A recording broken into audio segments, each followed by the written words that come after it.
Hey friends, welcome back to another episode of Fatal Chronicles. It's me, Daddy Steve, and today's topic is gimmicks.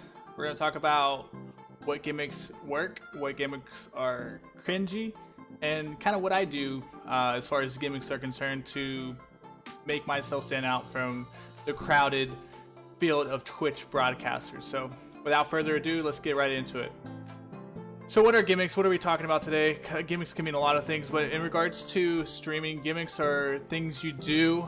It could be a shtick that you do. It could be just a tactic that you use to make you stand out from a group. In this case, you're standing out from other broadcasters. So when I specifically talk about gimmicks here, I'm talking about are you dressing up in a certain costume every stream, like someone like Cowsep? Are you taking on a persona or a character like Dr. Disrespect? Are you known for being a certain way as in Tyler 1 is with his toxicity?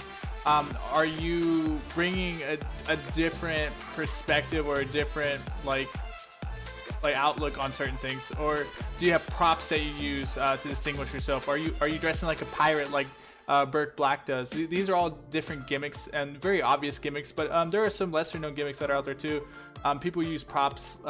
There's this one guy on YouTube who always has a plant in every one of his videos. He calls it Planty. He even has a name for it, and every single video has his plant in his videos, and that's his little gimmick. He has a little plant, and he makes sure the plant is a big prop in all of his videos. Other people that I know specifically have a blanket or a stuffed animal or whatever it may be. They use those props as their gimmick for what they're about in their stream. Other ways you can do gimmicks too, or the activities or the community events that you do with your stream. And that's kind of like where I've fallen with my gimmicks. I don't have any specific gimmicks as far as my persona and my character. If anything, I would say more of a straight shooter in regards to showing you who I am on and off stream. So if you were to meet me on the streets, I would be the same exact Daddy Steve that you meet here on the stream. And I try to make that as authentic as possible by giving people an insight of my personal life on other social media platforms. And I know a lot of people probably are against that because they don't want to put their business out there like that. But I've taken that stance since day one that I wouldn't mind putting my life in a spotlight, because I feel my unique perspective with streaming is my experience in life. Because typically a lot of streamers, and this is not for everybody, but most streamers start off young. And they usually blow up, like Soda Poppin'. He's been streaming his entire life basically. Other young streamers are very popular these days, and so they've only known streaming their whole life. They haven't had life experiences like someone like myself has, where we've had to struggle through jobs, we've had to struggle through life. Not to say that they haven't struggled, but different types of struggles. I've had to deal with retail jobs, I've had to deal with corporate jobs, I've had to deal with the stress of having a family, raising children, having a relationship, things of that nature, like long-term relationships. Like my relationships are probably as long as half of these people have been alive. Is probably as half as long as some of these people have been alive. So again, drawing on those experiences, my personal unique experiences is what sets me apart, and that's my gimmick, if you will.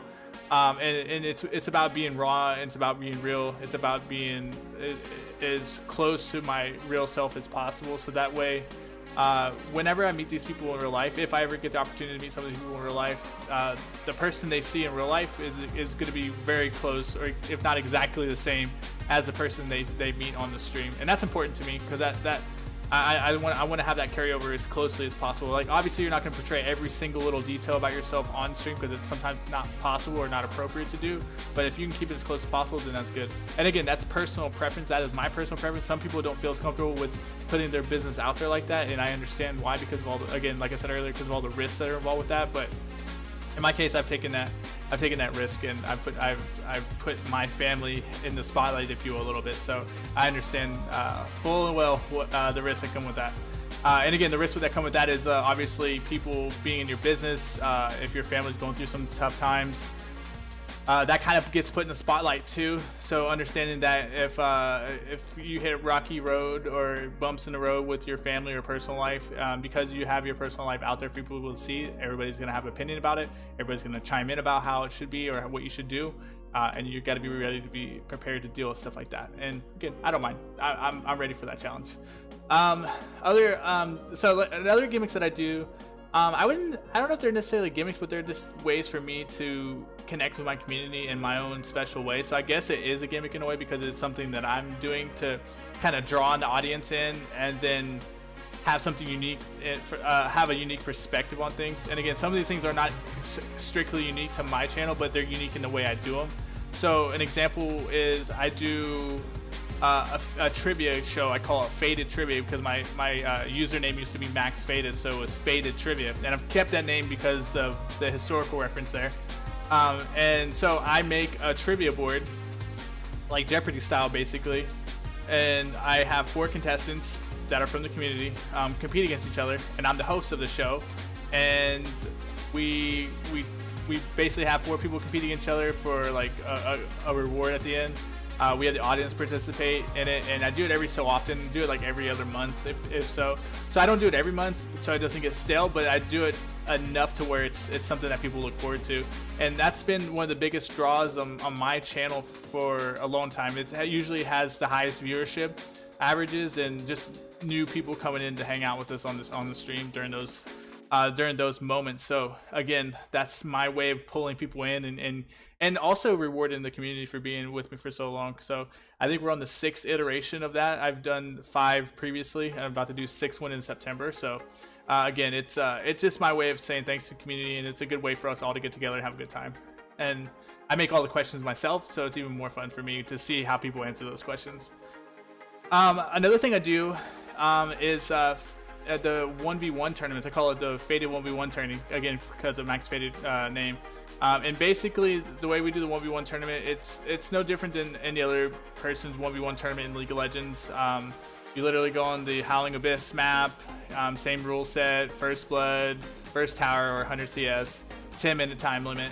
But I host it, I shoutcast it. I try to shoutcast it anyways, and I try to have some fun with it. Our awesome community member Mikey Maru has actually made some cool overlays for the tournament. So he made a bracket for us, and he also made like an analyst desk that I use as a prop during the 1v1 tournaments. So we have a lot of fun doing that as well, and it's cool to see people showcase their talent in the 1v1 matchups, and to root for the underdogs in the tournament too. And we've only done 2 of those, but every time we've had those tournaments go on, people have really responded well to it. And we're going to do our 3rd tournament later this month, so I'm excited for that. And I always like seeing the talent that people showcase in the 1v1 tourneys. It's really exciting. And then recently, in the last one we did, we actually collaborated with other streamers to shoutcast it, which was really cool. And I want to do that again. I want to collaborate with additional streamers to shoutcast these things, to get other people involved with our community efforts here, and really make it something special. So it's just another way to network with folks, and it's another way to show what we have to offer as a community. So definitely we'll leverage that whenever the time comes for the next one to come up. And then 3rd and final, this is my 3rd gimmick or activity that I do. Recently, I started adding food to our community events. So when we hit our 1-year anniversary on stream, on Twitch, we did a food challenge, but I was blindfolded and had to guess the food that was given to me. And of course, that was really scary because I was trying really nasty food. But I've expanded on that a little bit and turned it into like more of a food tasting time that we do. So I'll go purchase food from like random like ethnic markets, like a Korean market or a Mexican market or whatever market that is available. Like I think next we're doing German food. So we're just gonna try different foods that maybe I'm typically not exposed to, or I don't usually go out and seek. And it helps in 2 ways. One, I'm a very picky eater, so if I find food I actually like, I'm gonna get it again, and it forces me to try food. And 2, it's cool to share those experiences, those first time experiences with our audience here, and recommend food that they might be interested in trying. And it's been received fairly well. It's been received fairly well by the community, so that's why I continue to do those. And we're doing one of those this weekend. So if you guys are watching this video timely, this Sunday we're gonna do a food tasting on German food specifically. So don't miss out. But yeah, I mean, those are my little angles or my little unique things that I do. And again, some of these are not unique at all. I would say all three of these things are not strictly unique. They're not revolutionary ideas or anything like that. But I've spun them a certain way to where they feel unique to our community, and it's something that I put together myself, and I add my little stamp of Daddy Steve on it, where I'm making the questions, I'm shoutcasting it a certain way, or I'm trying specific foods that I want to try. So again, you don't have to reinvent the wheel when you're thinking of ideas to make your community stand out, but you do want to do more than just stream. You don't want to be just stuck streaming constantly and just be known for the guy that streams the game. You want to give your community back as much as possible. So if there's ways to get your community involved even more than what you're doing today, try to think outside the box, outside of the game that you're playing, and think of activities that you could do with your community that would really resonate with them. Another thing that I would recommend doing is, if you don't have any good ideas, or if you're not really like, you're just not in that creative mindset and you're just like having a hard time figuring out what to do, I would say check out other streams. Check out other similarly sized streams as yours, or maybe some that are slightly bigger than yours, and see the community engagement that they have. You want to look for a stream that has a high community engagement and see why they're so engaged with that community. Find out what that community is doing, or what that streamer is doing, or what that group of people are doing that makes them so highly engaged, and try to see if there's anything there that you could implement on your end. Obviously don't rip off what they're doing, but try to implement something similar or something in your own unique way that would help replicate that same success and engagement. Because at the end of the day, you just want your audience to be engaged, and you want them to be excited to be in your streams. You want them to be excited to be there with each other. And if they can be there and have a good time without even talking to the streamer, even better, because that means they like one another, and they're not just there to talk to you specifically, and are not going to be turned away if they don't get to talk to you right away, because they have so many friends in the chat that they can speak with as well. So that's the ultimate goal. Have community engagement with one another. Have your community love each other to where they don't even care if they speak to the streamer or not. They're just there to hang out with their buddies. Obviously they want to talk to the streamer too and engage with the streamer, but that's not the number one or sole purpose of them being there. And if they don't get it, they'll walk away. They're literally ingrained into the community. They love their time there. So that's kind of the angle you want to go with Gimmicks. But just know that with how big Twitch is and how many streamers are out there on the platform, just streaming the game alone as yourself and not having any angle or any type of gimmick is going to make it very hard for you to grow on the platform, just because of how many people there are and how the directories work, where the people with the highest viewers are always going to be at the top and the people with the lower viewers are always going to be at the bottom. And discoverability, people are not going to scroll all the way through a directory to find you. So make sure you keep that in mind when you're thinking about setting up your stream, or when you're doing your content. Like, how can you differentiate yourself from thousands of other broadcasters? Why would someone spend time looking at your content over somebody else's? And if you can figure that out, and you can find out what works for you, and it's authentic to you, and you're not just trying to rip it off of somebody else, and it doesn't feel fake, then you found your success there. Run with it. Make your identity that. Brand yourself in that manner. And it was nice. It was nice knowing you while you were small. I hope you don't forget about me when you become huge and famous like Ninja. So anyways, that's all I had for you guys today. I don't want to talk too long. I just wanted you to know, like, there are gimmicks out there. Gimmicks are definitely necessary if you want to stand out amongst this crowded field of broadcasters. Just do something unique to yourself. It doesn't necessarily need to be a revolutionary idea, but take an idea and spin it to where it works for you specifically, and that you feel comfortable doing that, and it's something that you believe in. And then you never know. Sometimes your community may even have ideas for you to do. So if you are lacking ideas, watch other streams or ask your community what they think. And a lot of times they'll come up with an answer that's probably better than what you were thinking. But yeah, that's all I have for you guys today. Something short and sweet. Thank you so much for hanging out with me, guys. I appreciate it. If you're not already doing so, check out my Instagram. I just made an Instagram recently. I know I'm super late on this, like a year late. It is Instagram.com/DaddySteve17, the same as my Twitter handle.